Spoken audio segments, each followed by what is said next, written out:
और इस वक्त की बड़ी खबर आपको दे दें कि मंत्रियों को आवास आवंटित हुए हैं। इस वक्त की बड़ी खबर आपको दे रहे हैं, मंत्रियों को आवास आवंटित किए गए हैं। सामान्य प्रशासन विभाग ने आदेश इसके लिए जारी कर दिए हैं। बाबूलाल खराड़ी को 383A सिविल लाइंस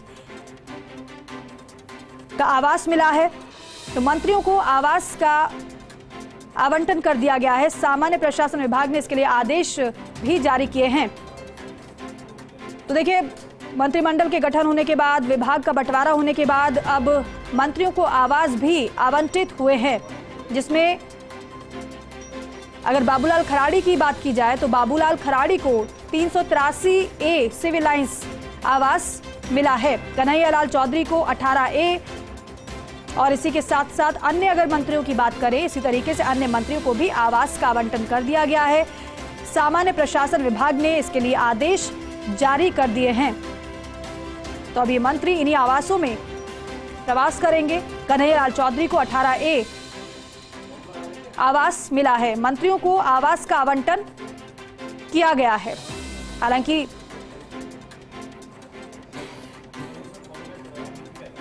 पसंदीदा ये आवास किसको किस तरीके से मिले गए हैं, किस तरीके से ये आवंटन किया गया है, इसको लेकर ज्यादा जानकारी देंगे पॉलिटिकल एडिटर योगेश शर्मा। योगेश जी, मंत्रियों को आवास का आवंटन कर दिया गया है, क्या पूरी जानकारी है, किस तरीके से आवंटन होता है ये? देखिए, पूरा जो आवंटन प्रक्रिया है, क्योंकि तमाम जो सरकारी आवास हैं सार्वजनिक निर्माण विभाग के तहत आते हैं और आवंटन की प्रक्रिया होती है। मंत्री खुद भी जी अपने लिए पसंद का आवास तलाश रहे थे। उन्होंने अपनी इच्छा से डिपार्टमेंट को अवगत भी कराया था और उस लिहाज से तमाम आवास की प्रक्रिया को पूरा किया गया है। और राजस्थान की विधानसभा के द्वारा भी आवास को लेकर जो विधायक है उन्होंने अपनी कुछ बात रखी थी। खासतौर से सचिन पायलट आवास रखना चाहते थे अपने पास, गोविंद सिंह डोटासरा अपने पास आवास रखना चाहते थे। तो विधायकों का जो पूल होता है, पूल के तहत विधानसभा आवास की व्यवस्था कर सकती है, जैसा विचार है। आपको ध्यान ये कि सिंह शेखावत के दत्तक पुत्र के नाते विक्रमादित्य को लंबे समय से आवास हासिल है और खास तौर से आवास की प्रक्रिया को पूरा किया गया। और अशोक गहलोत के आवास को लेकर भी पहले तय हो गया था कि वो मुख्यमंत्री आवास छोड़ने के बाद 49 सिविल लाइंस जो है वहां पर रहेंगे वो। और इसके साथ ही अन्य आवासों का भी ऐलान आज दीपिका किया गया है। तमाम मंत्रियों को, ज्यादातर मंत्रियों की और खासतौर से नए मंत्रियों की इच्छा यही रहती कि सिविल लाइंस जो है उसमें उनको बंगला मिले, उनको सरकारी आवास वहाँ मुहैया हो, क्योंकि सिविल लाइंस का अपना एक महत्व होता है। और फिर भी उसके अलावा भी कई मंत्रियों को गांधीनगर में जो बड़े आवास है वो मिले हैं। कुल मिलाकर कहा जा सकता है कि आवास प्रक्रिया को अमली जामा पहना दिया गया, जिसका इंतजार था। लेकिन अभी ठहराव में कुछ समय लगेगा। मौजूदा पिछली सरकार के जो मंत्री थे वो उनको समय मिलता है आवास खाली करने का, तो वो काफी मंत्रियों ने तो आवास खाली कर दिए हैं, लेकिन कुछ हैं जो अभी भी इनका आवास खाली नहीं हुआ, तो उस लिहाज से आवास खाली करेंगे। जी बिल्कुल योगेश जी, पिछली सरकार के कितने ऐसे मंत्री हैं अभी जिन्होंने आवास खाली नहीं किए हैं, अभी जिसका इंतजार करना होगा? पहली बात। दूसरी बात ये भी जरा बताइएगा कि चॉइस कितना मायने रखती है, क्या चॉइस के मुताबिक ही आवंटन किया जाता है आवास का मंत्रियों को? देखिए, मुझे जहाँ तक जानकारी है, महेश जोशी को कुछ समय लग रहा है आवास खाली करने में, और रघु शर्मा भी अभी अपने आवास में रह रहे हैं, पूर्व पहले मंत्री रहे थे। और इसके अलावा खातरी आवास को कुछ समय लगेगा आवास खाली करने में, वो भी हम नए मकान में जाएंगे। और भी कई मंत्री हैं जिनको लेकर कहा जा सकता है।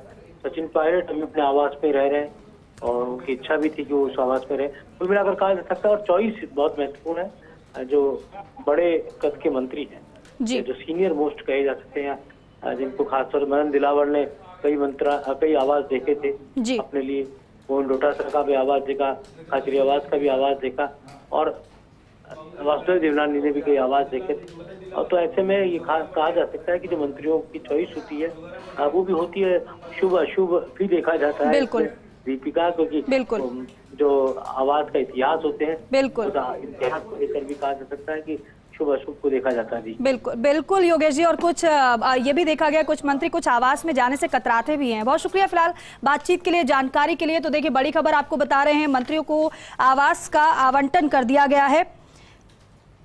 गजेंद्र सिंह खींवसर को 18D सिविल लाइंस स्थित आवास दिया गया है। ये पूरी सूची हम आपको दिखा रहे हैं किन किन मंत्रियों को आवास का आवंटन हुआ है। बाबूलाल खराड़ी को 383 है सिविल लाइंस स्थित आवास मिला है। इसके अलावा मदन दिलावर की बात की जाए तो 380 सिविल लाइंस, जोगाराम पटेल को 382 सिविल लाइंस, सुरेश सिंह रावत को 385A civil lines, Avinash Gehlot को 383 सिविल लाइंस, जोराराम कुमावत को 385B सिविल लाइंस आवास आवंटित हुआ है। इसके साथ साथ अन्य भी इसमें नाम शामिल हैं। Kanhaiyalal Chaudhary 18A civil lines आवास इन्हें आवंटित किया गया है। डॉक्टर ऋतुराज वरिष्ठ सहयोगी हमारे साथ फोन लाइन पर मौजूद हैं।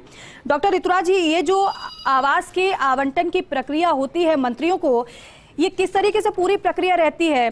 अगर चॉइस की बात की जाए तो क्या चॉइस भी इसमें मायने रखती है या फिर जो प्रक्रिया होती है उसी के मुताबिक आवंटन होता है आवास का?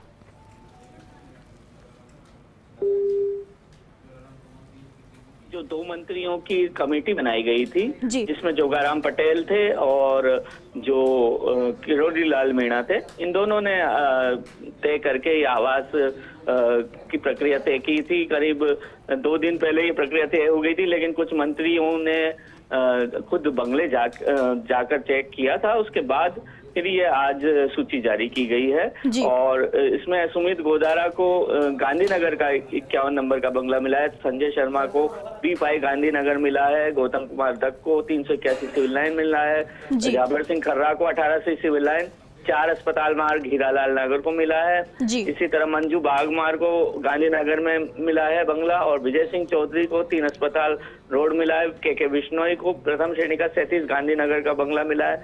इसी तरह से जवाहर सिंह बैढ़म को 18 नंबर का गांधीनगर का बंगला मिला है। तो ये जब सूची जारी हुई और इसमें खास बात यह है कि किरोड़ी लाल मीणा को जो पूर्व में रघु शर्मा का बंगला है वो आवंटित किया गया है। तो ये तमाम चीजों को देखा गया, चॉइस भी देखी गई है। इसमें कुछ मंत्री थे जो वहाँ साइट पर विजिट भी इन्होंने की थी। उसके बाद फिर ये अंतिम रूप दिया गया सूची को। जी डॉक्टर ऋतुराज, अभी जितना हम सूची में देख पा रहे हैं 17 नाम है, अभी बाकी भी आवास आवंटित होना बाकी है। इसकी वजह क्या है? क्या खाली नहीं हुए आवास, ये वजह है या फिर प्रक्रिया में थोड़ी डिले है?